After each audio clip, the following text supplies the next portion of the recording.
Did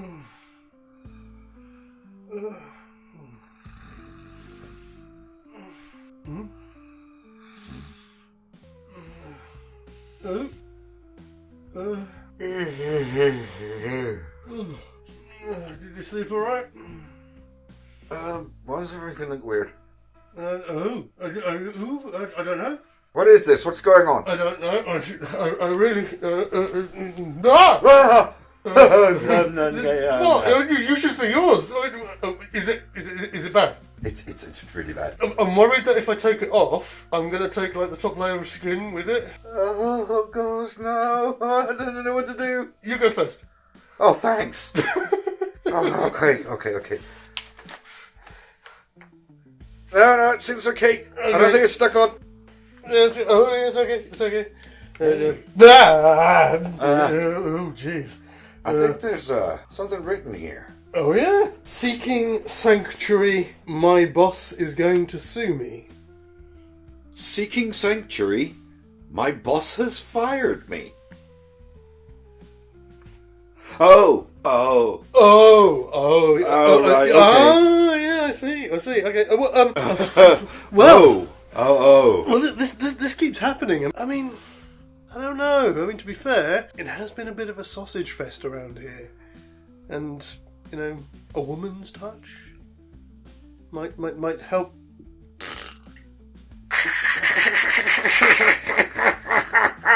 Weird. Terribly sorry, but I think Captain Barbosa said it best. I think you'll find that we are disinclined to acquiesce to your request. Means no.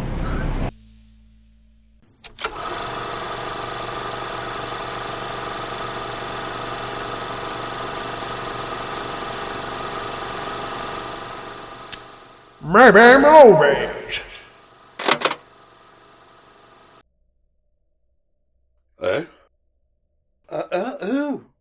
The popcorn is dry. Hang on. empty. I think the ears are a bit of a giveaway. Huh? I think we're being starved of popcorn for Lent. But I'm not even Catholic. We don't make the rules, do we? Boo. Exactly. A good welcome, ladies and gentlemen, and thank you for joining us for another episode of Fantastic Craps. Stick around as we will be diving into some tasty turds from the Tudor period in our blind taste testing session. But first, a word from our sponsor.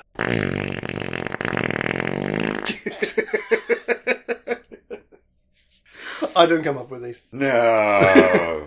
Thank you for joining us again on Maybe Movies. My name is Max. Oh, and my name is Sam. And this is our non-review, movie-based show where we aim to prove that you don't need the millions of dollars that Hollywood thinks you do to make some interesting movies, especially now as we take our tentative steps into the age of slop.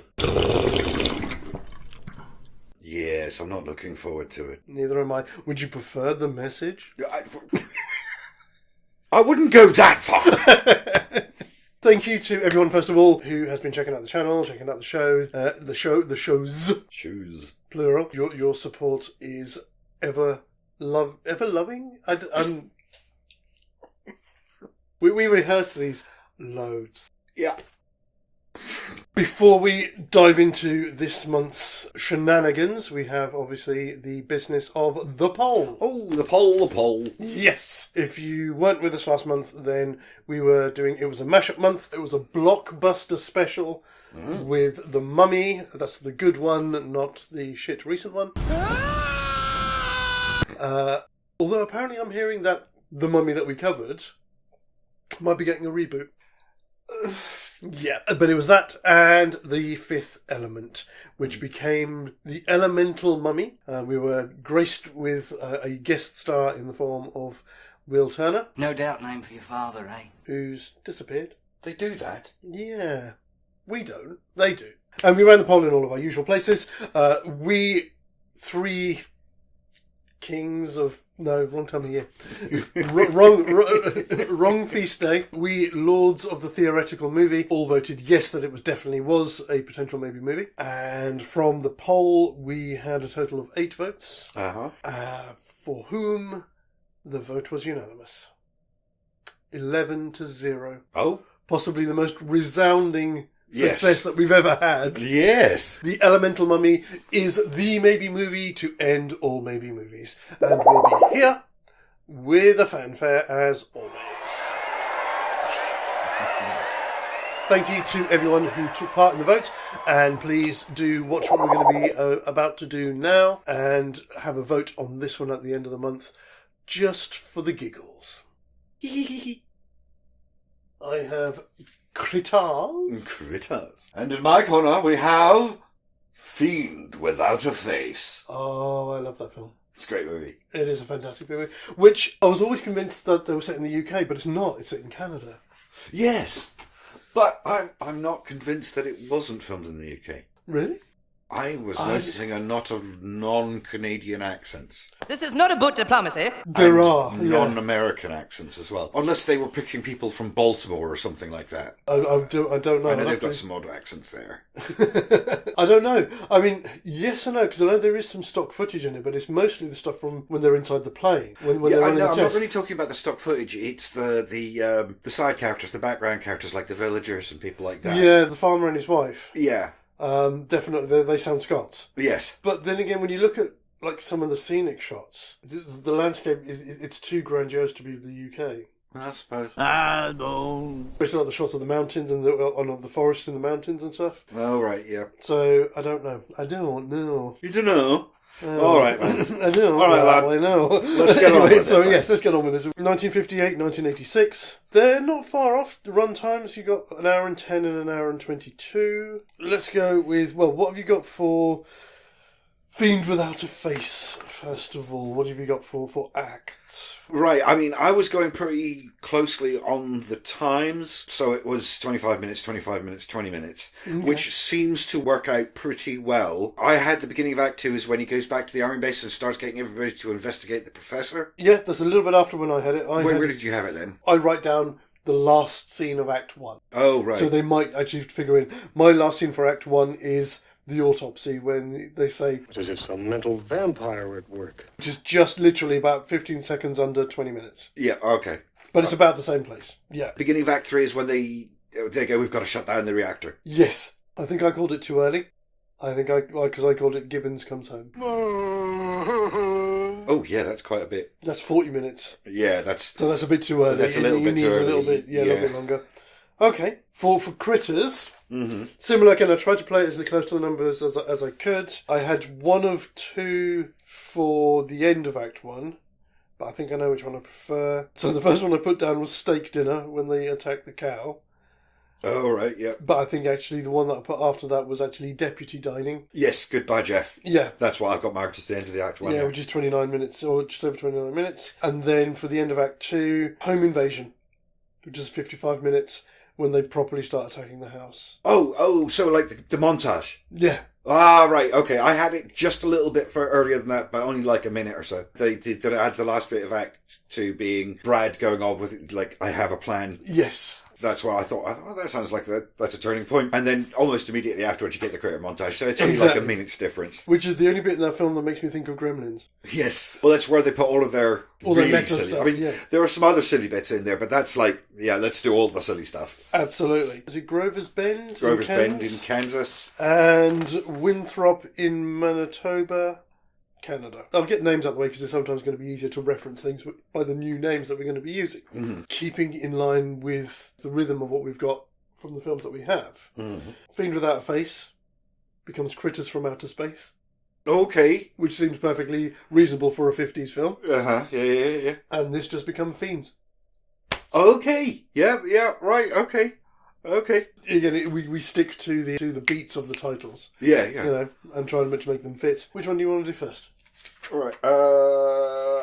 I'm not sure. I mean, Crites in Canada is a very straightforward one. That seems straightforward to work on its own. Whereas as Fiends, it's going to need a little bit of finagling before we can start on the first act. Then let's do Crites in Canada. Well, Right, are you throwing that in as an alternate title?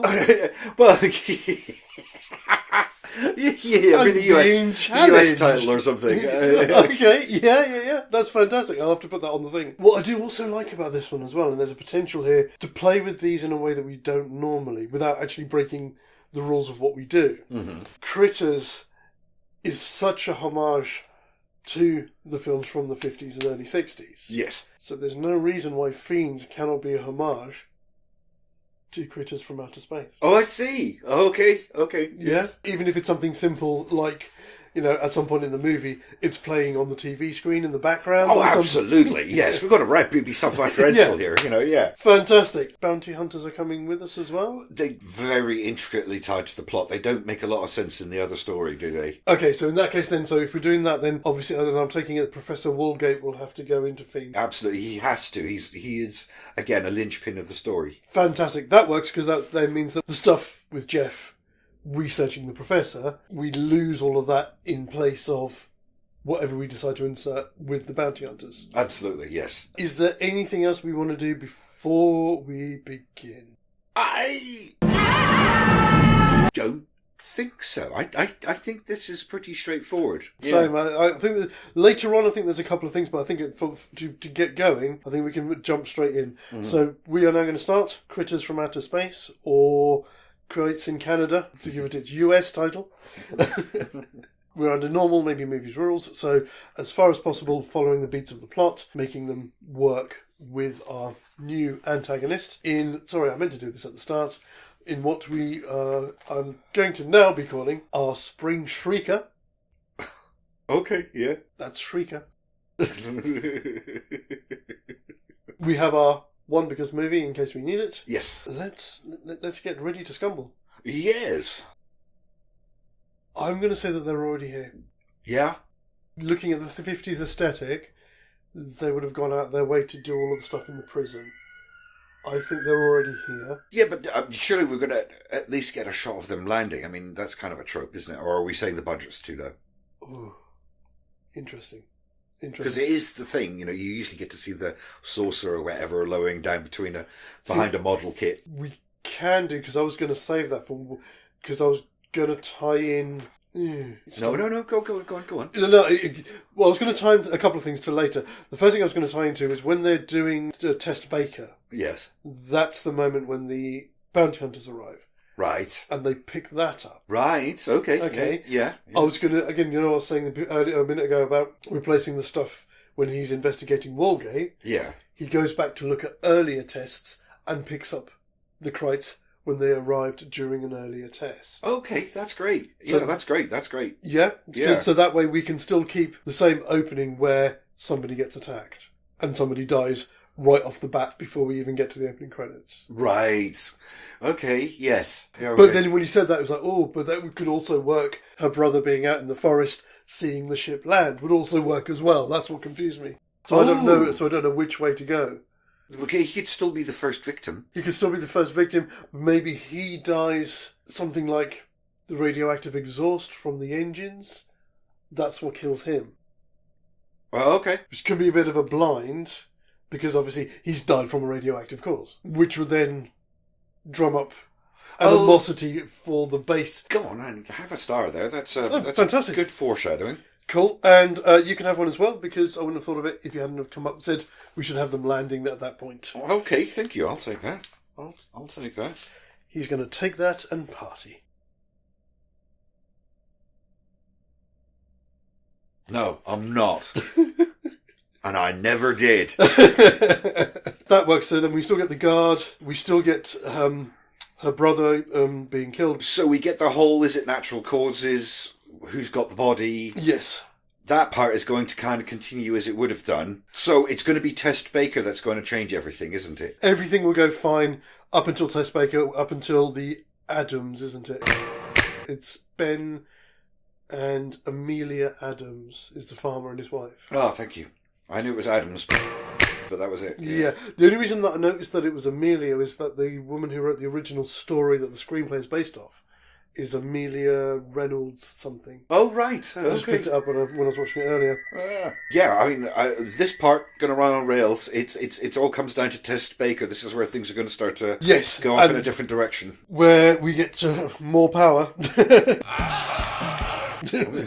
I'm assuming then the reason for the power drain is that they're siphoning off the power to refuel the ship. Yeah. Maybe that's why they've landed here. They detected the power in an earlier test. Right, you're thinking about the power drain part of it, of course. Yeah. I have to admit, my brain just steamed straight past that and went to, but that's the test, that's when we see the bounty hunters arrive. Yes. Sorry, my brain is just, It's okay. I finally caught up to you. Sorry, folks. You'd think there's all this coffee in me that I'd actually be a little sharper, but apparently not. Yes, yeah. Yeah, that's a good enough reason. So when we get Test Baker, they're doing it and they're extending the range up to 2,000, up to 2,500 miles for the thing. And just as the power drain comes in, they get a ping. One ping only, please. Coming in right over the top of them.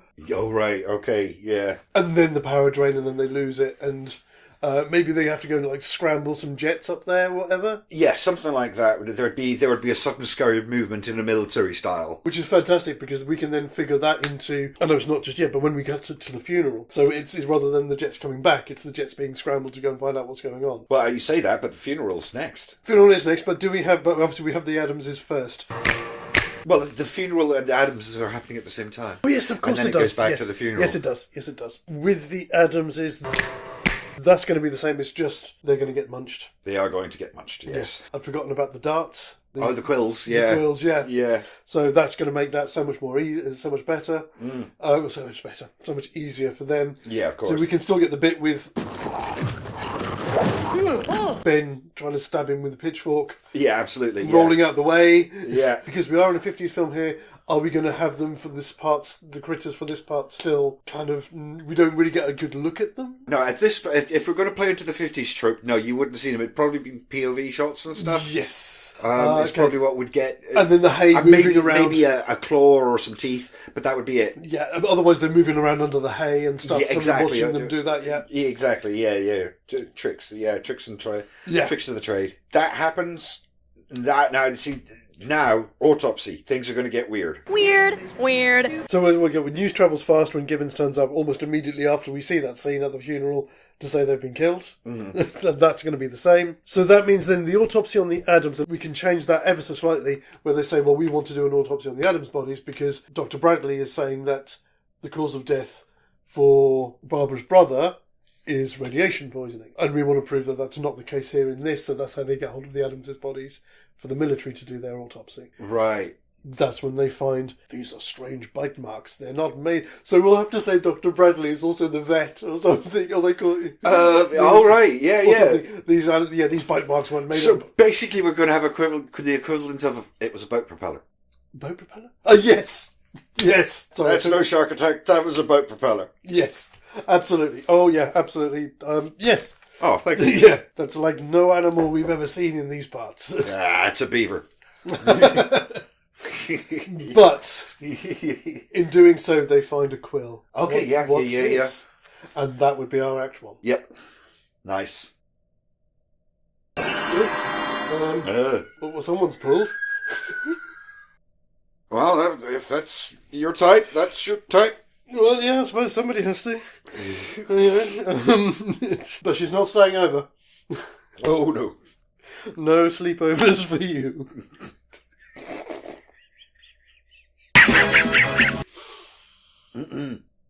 Yeah. Yes. Yes. Serious face.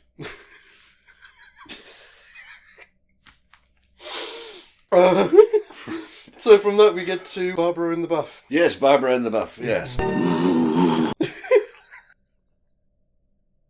Calm yourself. Calm yourself.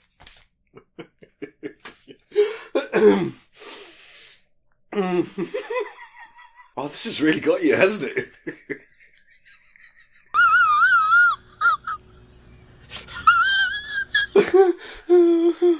Oh, dear. Probably about as taller as her as well.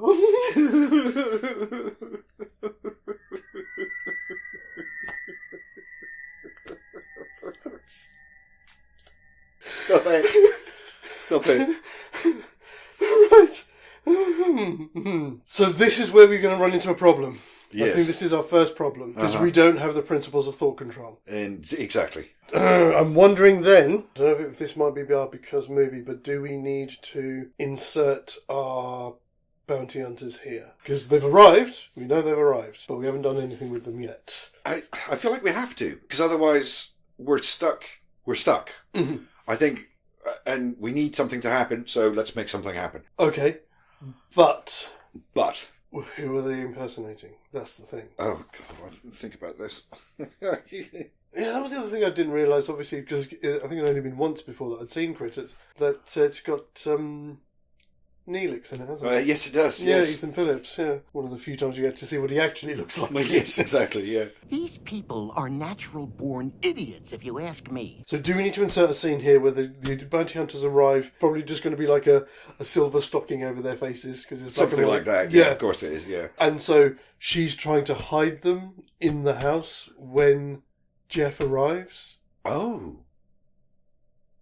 That makes things interesting. So it makes her a stand-in for Brad, right? Yeah. Okay. And so in place of the principles of thought control, he finds something on the desk. Well, she's a pretty forthright, and apart from screaming a lot at the very ending, and who wouldn't do when there are brains flying at your face? She's quite level-headed and forthright, so I could buy that about her character without needing to spend a Because movie. So what is it? She's in the shower and they just appear, or they walk in through that. They open the door. Yes. When Jeff gets there, the door's already open. They've walked into the house. Of course. Surprised her, and then they kind of said, "We're here for the Krites." Yes. But by which point, because again, there's a lot of stuff that happens off camera. Yes. So she would have been aware that there were these strange bites. Alright, so we can have some charming 50s comedy here. Yes. Almost a bit of, what's the word? Farce. A bit farcical, trying moving people around the house. Trying to have a conversation with the bounty hunters and the brain exploded. Yeah. They walk into the house, she's in the shower. They're looking around the house. The one who's Johnny Steele picks up a picture of her brother. Ah, yes. Yes, take it. So when she comes out, she hears a noise, comes out, and then there's her brother stood there in this strange get-up. Yes, absolutely. Yes, take it. So that's my bit. Carry on with what you were saying about the 50s kind of... Yeah, we can have a lovely moment of charming 50s sort of farce-style thing where she's manipulating people around the house, trying to get information from the bounty hunters and keep them out, because they just keep going through things, don't they, and picking stuff up. And yeah, the other guy keeps finding, like, different photos, so, like, there's a photo of their granny or something. Yeah, absolutely, yeah. Yeah, absolutely. So we do the multiple bodies thing. So we still get... I just called it cockfight.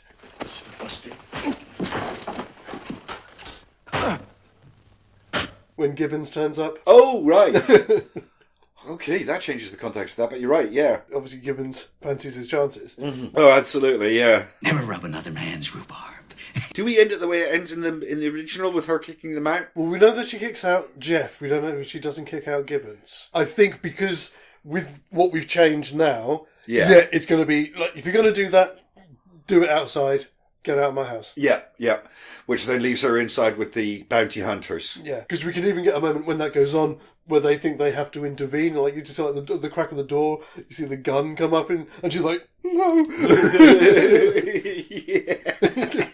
Exactly. You're seeing what I'm saying. Yeah. I'm assuming we're going to have to truncate our timeline a little bit. Yeah. So instead of worrying about moving to day or night, let's move on to the mayor's house. Yeah, because the only other bit after that is he goes back and starts researching the professor, doesn't he? That's right, yeah. And that is literally just a tiny little montage, isn't it? But again, what we can put in place of that is him going back, still curious about that blip that they got at the end of Test Baker, so going back to look at previous tests. Yes, you were saying about that earlier. Yes, yeah. in Act 1. Yes, that's brilliant. And then we go straight to the mayor, which I think is possibly the first time that we're going to get to see them. Yes. I mean, I suppose, because we're going to have to assume that, because of the timeline with here, they're going to be getting bigger and bigger. So even if all we see on this one is a big fairy ball. Yes. So like a big fairy ball rolling along, that breaks through the window, breaks through the mesh. And then the mayor goes, ah! Yeah. And exactly. And we get everything we need. And then we go snack. Posse, yeah, mob justice. Yep. Yes.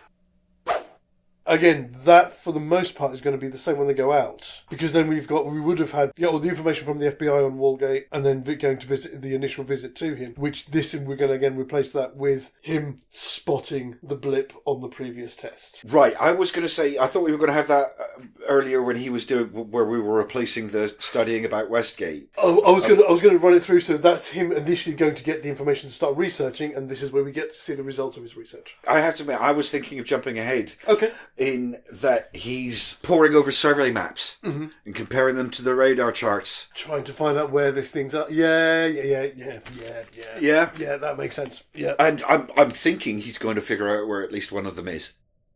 I want to say the bounty hunter. No, because we've got to have the ending. So maybe he finds the Kraut ship. Yes, that would make more sense. Because then we don't have to explain why everybody knows where to go at the end. Yeah, I'm with you. So that's interesting, because that's going to put him investigating the woods at the same time as they're doing the possum. I thought it'd be a nice cross cut of their hunt through the woods and him hunting through the woods, but for different things. Both having very different experiences. You know, he'll come across the ship. One of them's going to. What was it? It's Gibbons. Gibbons, yeah. I mean, I didn't know whether we wanted to have. I don't know. That might be. I don't know if that would be appropriate for the 50s though. What's that? Whilst they're doing the hunt, Gibbons spots Jeff wandering around in the woods. As far as Gibbons is concerned, he's got everyone convinced that it's a mad GI that's been killing people, isn't it? Ooh. And he already doesn't like Jeff because he was at Barbara's house. Oh, that is rife with tension. Mm-hmm. Oh, I like it. Oh, I like it. Go on. Yeah. I like that. How do we play that out? Does that mean that that's why Gibbon wanders off from the rest of them? Yes. Cummings is, in fact, the crazy GI? So when it's him and the other guy and they go off different paths, it's because he spots him going that way. Oh, I'm going to go look over there. Because he wants to be the one to catch him red-handed. But obviously, in the meanwhile, he gets grabbed. He gets nabbed. Because we're going to have to come to it in a few minutes. Do we think Gibbon survives? I've got an idea. We'll come to that in a second. I'm not saying not bitten. I'm just saying, survives, manages to drag himself out of the woods. As I say, I've got an idea for that. I'd like to save it, though, for when we get to that bit, so we can have the dramatic effect of him stumbling in. Okay, yep.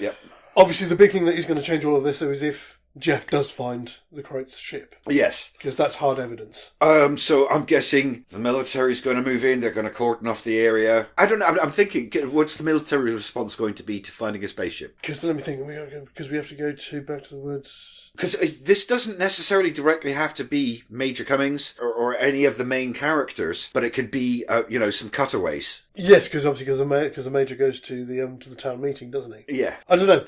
Let's have a think about that. While we're having a think about that, oh, okay. I'm going to do a very quick shout out. Lovely. Hello, everyone.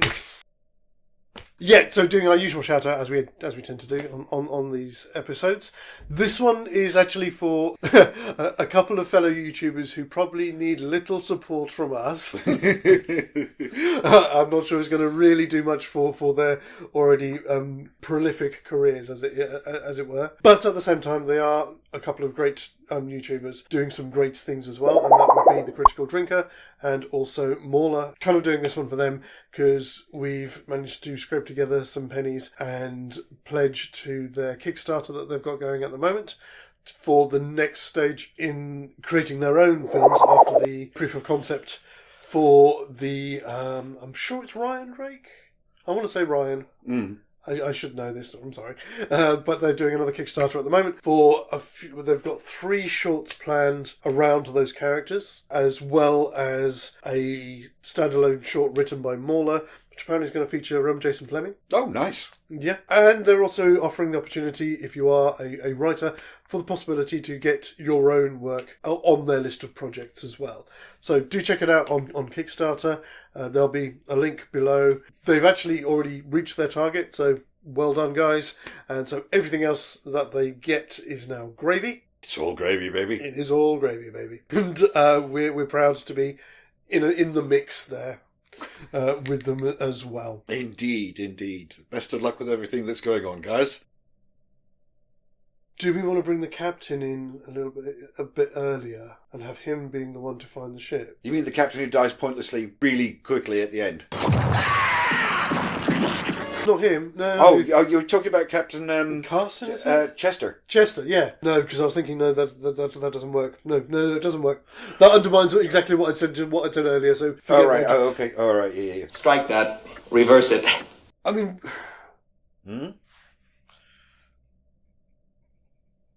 You got a thought in your head. I've got half a thought. Because they all go back out to search for Gibbons when he doesn't come back. Yes. I don't know, having the military come up and surround the ship, while that's the logical course of action, that potentially undermines Gibbons staggering back in the middle of the meeting, because they would notice him if they've got the place cordoned off. Because it's the military, they'd cordon off the woods. Not just the ship, they'd cordon off the entire woods. Right. Okay. I see what you're saying. All right. Strike that. Reverse it. How about then we do the other obvious thing, which is the military take the ship. They transport it back to the base.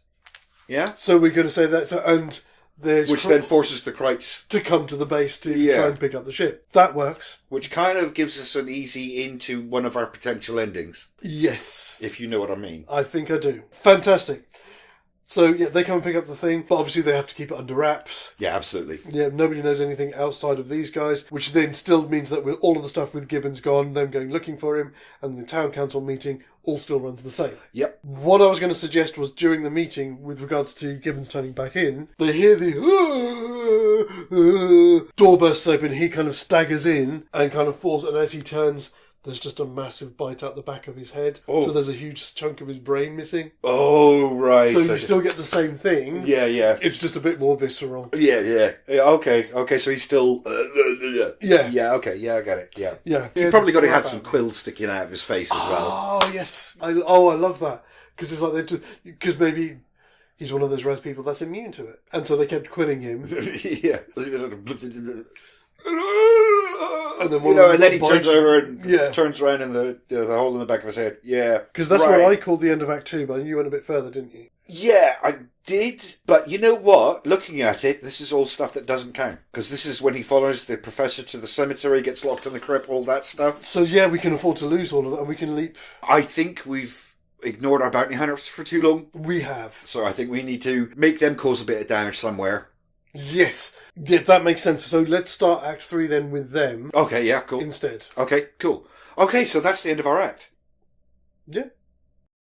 Xadrum is more than just curious content on YouTube. We're also a small publishing house, with books covering a range of genres from 1940s pulp adventure to children's novels, and even a touch of the macabre for those who like their literature on the dark side. Our titles are available in both paperback and ebook formats. Ebooks are available on Amazon, but physical copies can only be bought exclusively through our website at xadrum.com. Jeff's got enough cash as it is, so why not help us little guys grow and thrive? Links can be found in our banner and in the description to all of our videos, and we look forward to helping you indulge your itch for escapism. Right, yes. What? Ooh. Oh, hey, whoa. What, did you see? Is that Sade? Smooth operator? Oh my god. Oh. I mean, how? He's kind of all smooth down there. I don't want to know. Although he does have those sausage fingers. Oh, God. Let's move on with the film. Yes, okay. So we have... Get a room! Oh, yeah, shit. That's the problem. Right, okay, we have bounty hunters. We need to cause some chaos. Things are a little too settled at the moment. They are a little too settled. So maybe, again, briefly leaping back into Act 2, we have to... somehow Barbara has convinced them to stay at her house while everything else is happening, and we've got to the point where they can't hang around any longer. They need to go and do something. Yeah. On one of their pieces of equipment, they pick up that the ship is moving. Oh, or the ship is being moved. Or they don't know the ship is being moved, but it's moving. So that's what prompts them to go out, because they think that the Krites are making a run for it or something. That's great. Yeah, that's brilliant. So we're still having him look like her brother. Yes. And the other guy, because he keeps changing.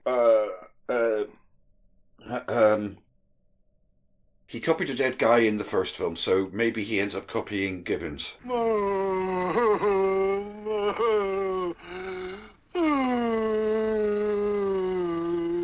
Yes, they when they first leave, they come across vehicle, an ambulance taking him to an asylum. Yeah.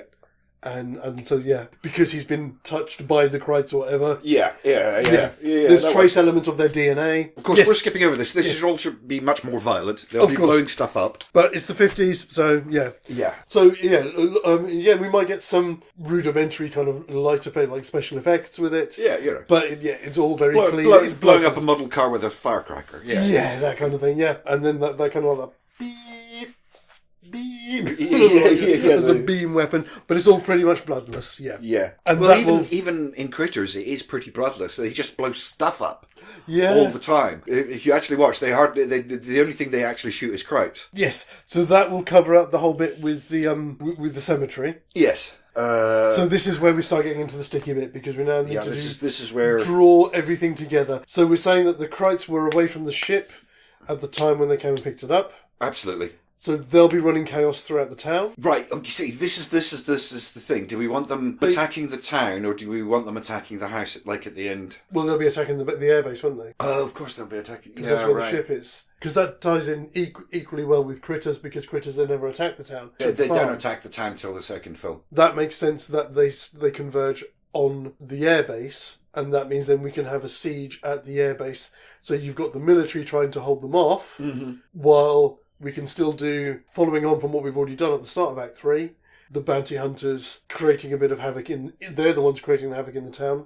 Yeah. Before they move in on the airbase to try and stop the Krites. Okay, maybe this is a bit of a stretch, but when they stop the ambulance, Doc Bradley is there, and maybe he's talking to one of the ambulance guys about the military got something weird going on. They've battened down their hatches. They've got guards on all the gates. They seem to have something funny going on up there, or something that would give the hunters a clue as to where to go next. Yes. Because obviously in the film they run into Brad, and we don't have a Brad in this particular situation. That makes sense. That works. Because, again, that gives us a nice moment with Doc Bradley and... I'm just going to call him Johnny Steele.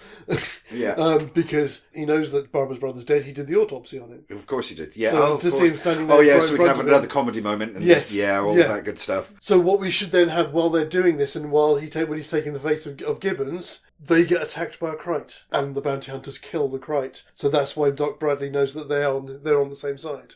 That's brilliant. That really works. That's a nice... Honestly, I think from what you were saying there before, that's another one each, I think. I think I see where this goes now. So at this point, we haven't given them transport. They go to Barbara.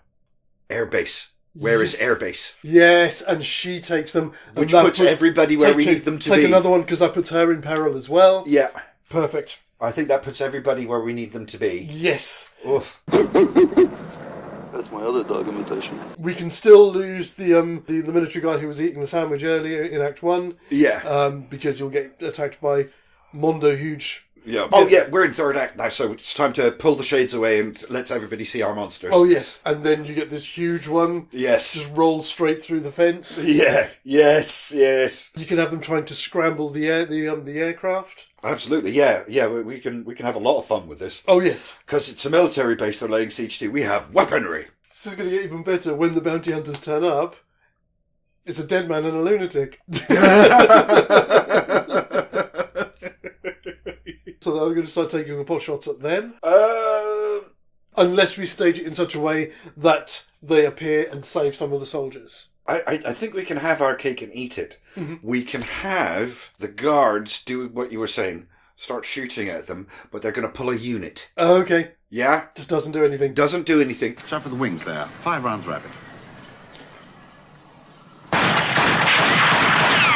The bounty hunters, being all kind of weirdly stoic how they are, they just stand there, look at them for a moment, raise their weapons, and then pivot as a Krite comes at them. Yes. And blow it away. Yes, absolutely. Fantastic. I was going to say as well, I think with this, we're just going to have to assume that there are many more critters than there are in the first film. Well, we're definitely at least on 2 days in. Yes. Yeah. They have had time to lay eggs Exactly. if we want them to.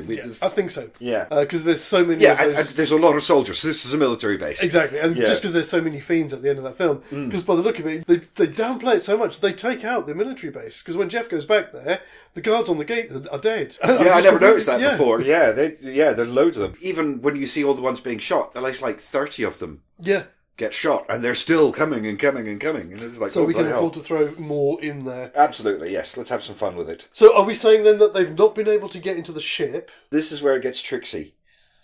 It gets tricksy because everybody's on the base. Well, you see, I mean, I don't know if this is what you were intimating earlier, because I was thinking that how we end this is because so much of Fiend Without a Face is surrounding the nuclear bolt that they've got going, and that how we actually end up killing the critters is they get back in the ship to try and leave, and they overload the nuclear reactor and feed too much power into the ship, and that blows the ship up. Oh, right. I was kind of going there, but mine was more problematic. Okay. That one, yes. Yeah. That works, yes. Because what we could say is if they've not been able to get into the ship yet, there's still at least one critter inside. Because now the ship is so close to the nuclear reactor, he's been able to get enough fuel for them to leave the planet. Yeah. So we can then have them forming a cordon to stop them from getting to the ship, because at some point somebody's have to go, they're coming for the ship. And then the ship starts moving on its own. Okay. Hang on. No, we've still got a problem. Okay. We've still got a lot of krites outside. So again, it's a chance... because blowing up the ship is cool, they can't get away, but Yeah. we've still got a buttload of krites. Well, it could be that the ship comes out of the hangar, and then we have a comedy moment of them all rolling along going, wee, woohoo, woo, back into the ship. Oh, triple style. Yeah. Yeah, okay, yeah. Yeah, that works. Yeah, That works. Not triple style. Terrorhawks. Yes, thank you, yes. The other thing with the bounty hunters as well is because Barbara's with them as well, so we can have a bit where they go, Barbara's out there, Jeff goes, have to go and save her, and then, sees Gibbons and her brother. Yeah, and of all course. of those all of those little moments as well. Absolutely. We have the thing that, because we've got so many of these things now, we're running out of ammo. Yes, this is what I'm worried about. Oh, well, that's fine then. So if we still want to have our little montage bit, Uh-huh. we have a couple of the krites get into the ammo store, into the arsenal, and end up blowing up the arsenal, so they're going to run out of bullets. Okay. Because they've only got what magazines they've got with them. Yeah. So we could have that little moment. I know it's not going to have the same effect because we're not going to get an 80s montage because it's No, the we're 50s. not going to get an 80s montage. But we can have some moments. We can have some moments, and I think one of them should be, they break into the armory, and as a result of them faffing around in there, the armory gets blown up. So the military have only got the ammo that they've got with them. Yep, that's great. That's great. But how do we get our happy ending? Well, we know someone has. Nearly at the station. Oh, don't make me think about it more.